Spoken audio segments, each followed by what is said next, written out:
What's up, guys? And I'll be doing things not to do in Football Future 2023 quarterback section. And guys, let me know in the comments if you want me to do wide receiver and cornerback as well, because I have some of those for wide receiver and cornerback. So we're going to go ahead and get started with the first thing. Now, the first thing you don't do is say me quarterback, me quarterback, me quarterback. That's the number one thing. And now you guys may see why I have got wide receiver there as well, because you don't throw to those people, because those people will get you intercepted as a quarterback. Because those people always tend to sell you when they say they the guy wide receiver, and they always be missing. So I don't got time for that. Now for you though, for saying me quarterback, it just puts a bad influence on you, and it just makes you look like you're an idiot. So you don't want to go on the server saying me quarterback, me quarterback, me quarterback, but instead ask the team nicely, or ask the team in a certain way, respectful, can I please be the quarterback or something? And then maybe you'll get quarterback that way. Because I'm just going to tell you right now, spamming me quarterback is not going to get you quarterback all the time. It's going to get you blocked by a few people and not voted quarterback at all if you keep doing that. But that's why it deserves a number one spot.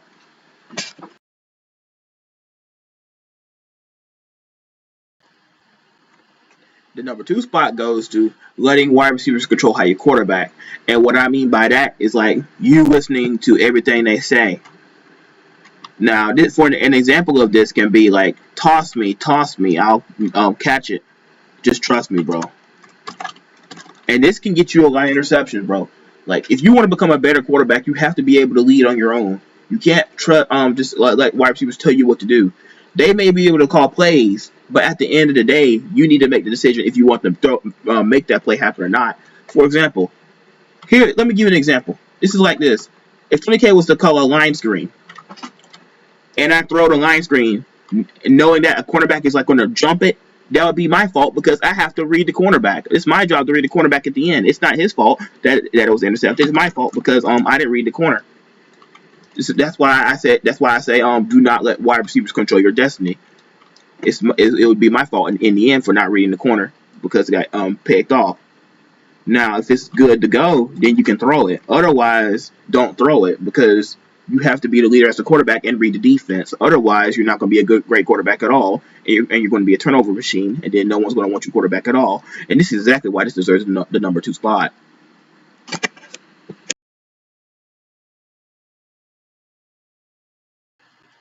The number three spot goes from stealing quarterback from a quarterback that was performing well all game.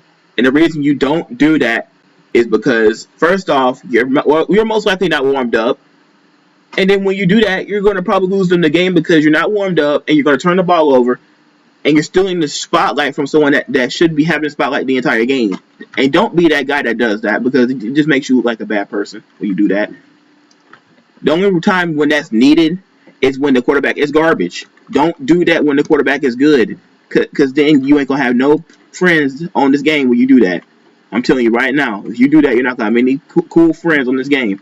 Don't be stealing quarterback from people that are good and they've been having a great game. Because I don't even like people who do that for me. I would literally unadd people who do that on my friend list. You don't need to be stealing quarterback from a quarterback that's having a good game. I hate that. And that's exactly why that deserves a number three spot.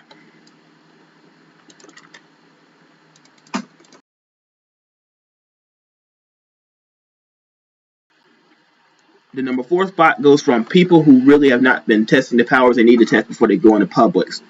Now, I put this in the videos because people act so surprised when they use different powers, and then they expect bad results when they don't expect bad results when they use these powers. Like, if you don't practice with these powers, you're not gonna get good results. Like, I don't understand why you're expecting great results if you never used these powers before. You gotta be able to practice with these powers and practice the angles with those powers so you can get better over time. Because if you don't, you're going to turn over the ball a lot, and then you're going to be angry and frustrated all the time, and you're going to be blaming the game when it's your fault that you're turning the ball over. And this is exactly why this deserves a number four spot.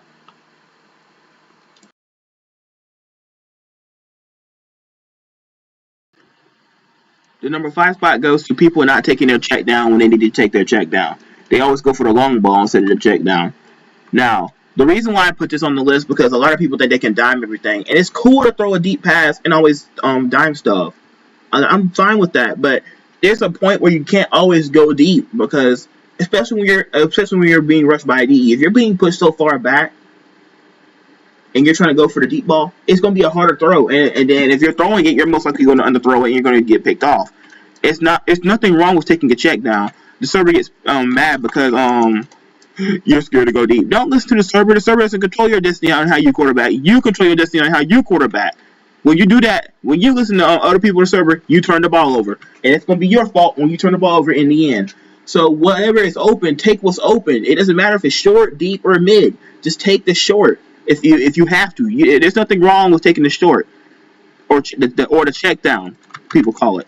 So just make the smart read and you'll be a better quarterback always. That's exactly why this deserves the number 5 spot.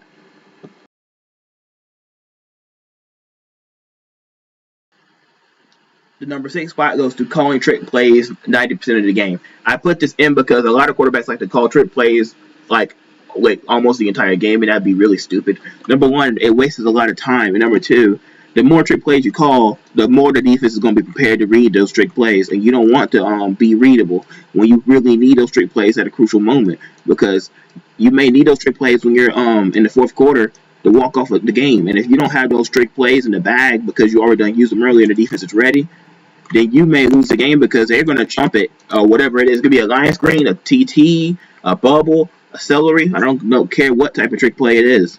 If you keep repeating it the entire game, the defense is going to be prepared for it on the goal line or wherever you have to score at. So just don't try to use trick plays the entire game, and then you'll be great and better off as a quarterback. As a quarterback, you need to learn to make reads anyway, so don't do that.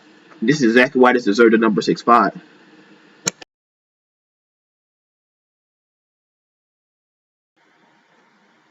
The number 7 spot goes to fumble chance. And the reason it goes to fumble chance is because quarterbacks tend to not check the fumble chance when they quarterback, and I have no reason why they don't do that, but they need to start doing that because it can affect your game if you don't. Because a lot of quarterbacks like to run without checking the fumble chance first, and they don't slide when it's a 1 or 2% fumble chance, and that can cause a lot of turnovers. So you need to make sure you're always having an eye on the fumble chance. For this game, it's 0%, so it doesn't matter. If it's 0%, you don't have to worry about running and fumbling, so you'll be great. But if it's a 1 or 2% fumble chance, and you guys know how crazy 2% fumble chance is, so you really got to be careful on 2% fumble chance. Otherwise, you're going to have a lot of turnovers, and that's exactly why that deserves a number 7 spot.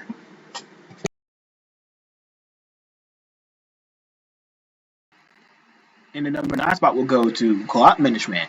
Now, I did have a number 8 in here, but I took it out because I thought it was pointless when I looked at it over again. So I took it out. And now we're going to the number 9. So number 9 is clock management. And I think this is the biggest one overall because, and here's an example of not having good clock management. Hera not calling timeout before the clock runs out in halftime. I mean, you guys can go check that out on my New Year's Day video because she was not paying attention and she was the captain. So that's what happened. So that's a good example of clock management. Now, it's always great to have clock management because you gotta know what to do, how fast you gotta do it. Otherwise, you're gonna lose the game. So, and this is why this importantly deserves the number 9 spot.